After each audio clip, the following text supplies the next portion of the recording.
What's up, everybody? Got another episode today of Finding Your Place. It's episode 9. We got William Landry of Twisted Track Brew Pub down in Roanoke with us today. Will, thanks for being involved, man. Thanks for being here. Thank you for having me on. Yep. So tell us, we'll just get right in it. This background you got here, like of your brewery, is pretty interesting. Tell me what we're looking at here behind you.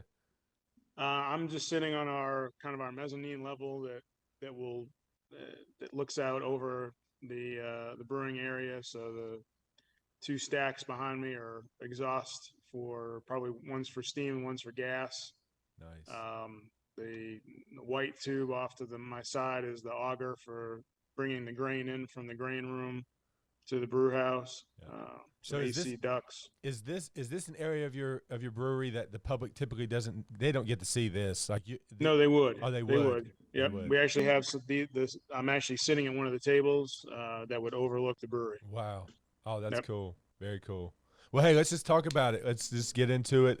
Just tell us who y'all are, why you're, in the beer game, and, how you navigated toward this type thing. Sure, man. As you said in the introduction, my name is Will Landry, and I am one of the owners and the general manager and brewer and a variety of other little odd jobs around here for the Twisted Track Brew Pub in Roanoke, Virginia. We've been open now for just under a year. It'll be a year in November. I was born here in Roanoke, but lived most of my life up in Massachusetts. My wife and I moved back down here in about 2005. And long story short, I started home brewing. My education and experience is in accounting, so I have I've always had an entrepreneurial itch. Met some folks early on met one gentleman actually when I first moved down here and started home brewing that was in the home brew club, and he and I kind of got together and put a business plan together for a brewery or a brew pub in Roanoke. And when we took it to the small business development group here in the city, they basically kind of talked us out of it, and that it was going to be a very capital intensive startup.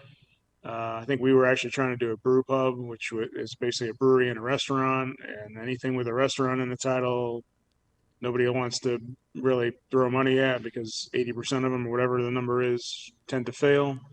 So that all kind of went by the wayside, and but I kept kind of working on it. I ended up going to school for brewing in 2011.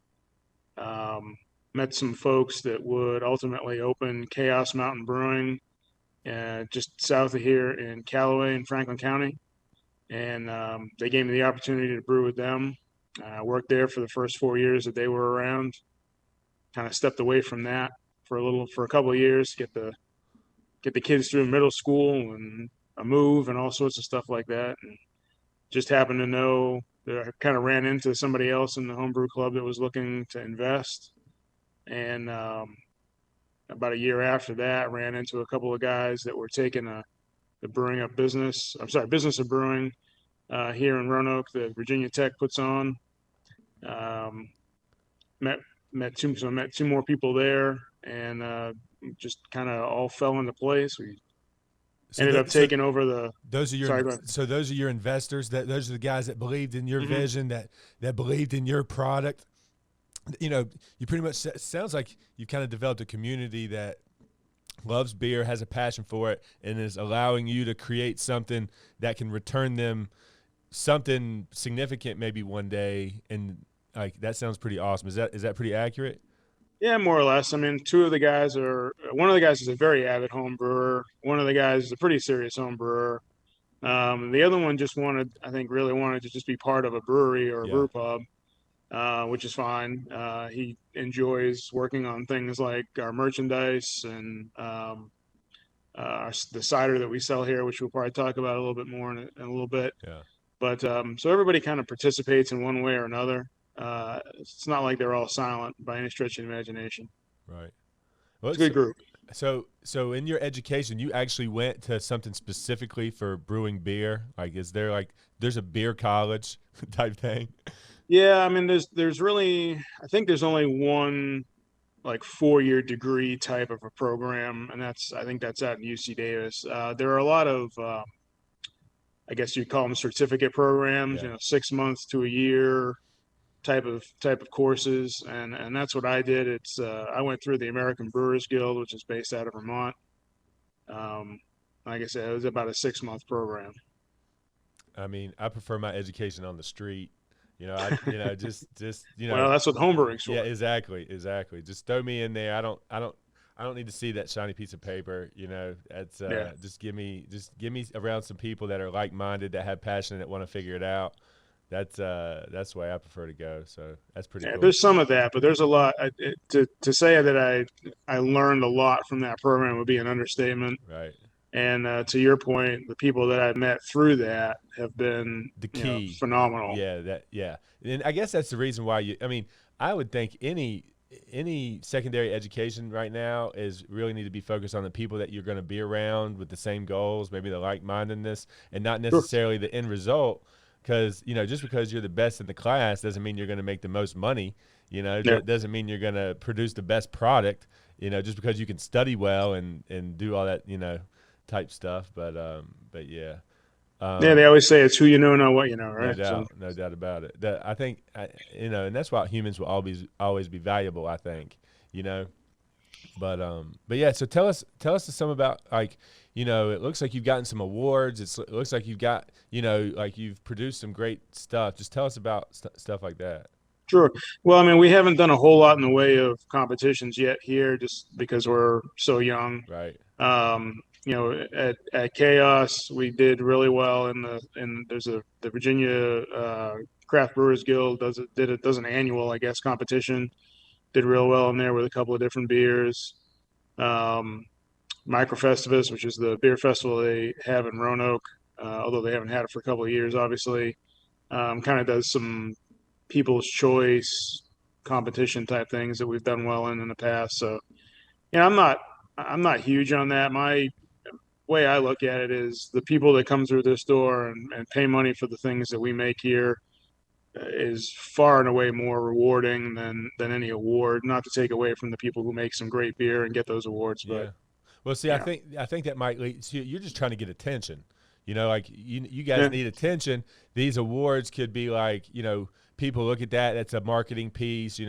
Like you want to drive people to the door, and like through these awards, people that are like, beer connoisseurs or things like that, they'll seek that out. Ooh, we're going to Roanoke. What's the best beer in Roanoke? Oh, let's just go to the Twisted Track Brew Pub and taste this award winner. That sure, type thing. that's absolutely Yeah. true.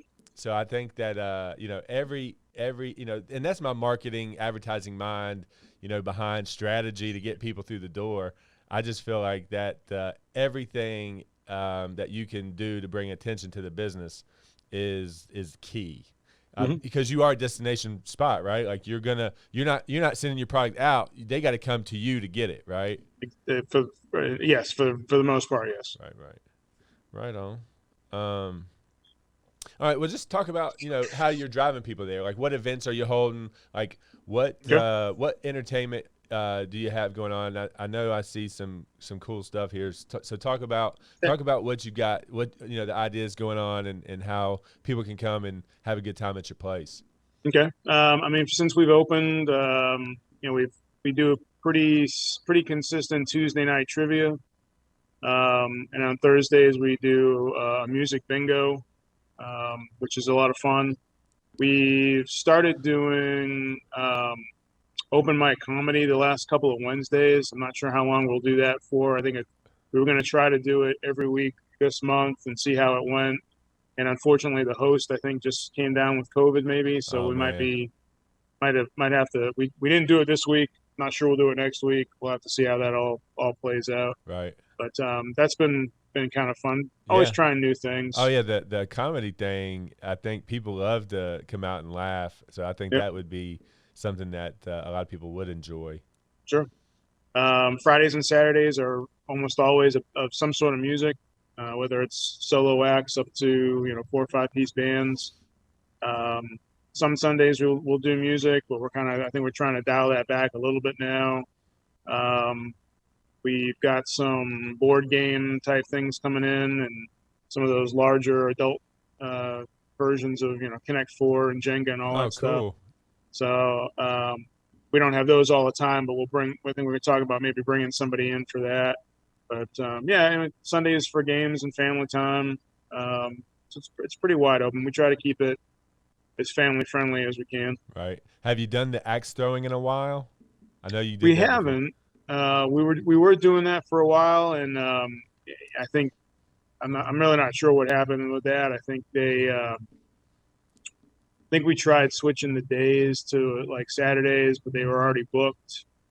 So I think we're just trying to wait for an opportunity to get them back out here. Right. Now, how does that work? I mean, do you guys seek like local promoters that like, the comedy guy, obviously you said you had a host. So Yep. there was a guy that out there in the comedy world that you knew about and contacted, or he contacted you, was like, hey, let me run some things here. Is it kind of like a karaoke DJ, or like, I mean, I don't like, how does that work? Do you partner with people, or do you try to do your own thing and try to find people? No, pretty much everything we do, we have a host for. So there's a guy who hosts the trivia. There's a guy who hosts the music bingo. Different people, Gotcha. obviously. So that's like a little subset. That's like a little sub business, like someone's created, and they'll get a cut of the door or a cut of something. Like you'll pay Yeah, them a fee. we pay him a fixed amount every week to come and host it. Gotcha. Yeah, I'm not really sure exactly which direction either of those went. I think for the most part it was them coming to us, or at least us putting something out that said, hey, if anybody does trivia, contact us, for example. Right. My bar manager happens to know just about every human being in the Roanoke Valley, which is amazing sometimes. So she's got a lot of connections to fill those types of spots already, which is good. Gotcha. Right on. All right. Well, let's talk a little bit about your food. Tell Okay. us about the menu at Twisted Track, and what people can expect when they walk in the door for food. Sure. We try to keep a pretty good variety of things. It's not a huge menu, but it's we've probably got a couple dozen items maybe. Everything from your typical appetizers, got twisted pretzels, wings. We've got some nicer items like some seared scallops for appetizers. We've got a couple of different salads for those people looking for something healthier. Mm-hmm. A whole bunch of sandwiches. Steak and cheese is really popular. Obviously a burger. We've got more of a fried chicken sandwich, and we also have a grilled chicken sandwich. A couple of hot dogs. It's really popular. And then we've got a couple of what we call entrees, but things like chicken and waffles. We do have a pizza, flatbread pizza. So all the kind of things that you would maybe typically see at a pub. Gotcha. Little nicer quality, right? Maybe than your standard drop and fry type of thing, but right. A good selection. Hopefully, it was something where somebody can find something regardless of what they like. No doubt. I definitely want to come up and try you guys out. Please do. Yeah, definitely. All right, let's go into the next segment here, where we're going to ask you some questions about common, either myth or facts. We'll just have you say, yes, that's true, or no, that's not true about things. And first question is, all grain brewing is hard. Yeah, it doesn't have to be. If you look at it from a home brewing perspective, it is probably more time consuming than just using the extracts that most people use when they first get into it. But to say that it's harder, you're only talking about a minor amount. It's mostly an equipment thing, although even in this day and age, there's a method called brew in a bag, where you're basically putting all your grain in one pot in a mesh bag, and then pulling the grain out, and you're going to boil what's left, and there's your wort, your sweet wort. So it doesn't have to be that much harder. It's a little bit more equipment sometimes, and a little bit more time in the process, but I don't think it's a whole lot more difficult than extract. And as far as the professional level is concerned, I don't think anybody does anything but all grain. Gotcha. So And all right, so for the lay person, for the average person that has no idea what all grain brewing is, Okay. just outline that. What is all grain brewing?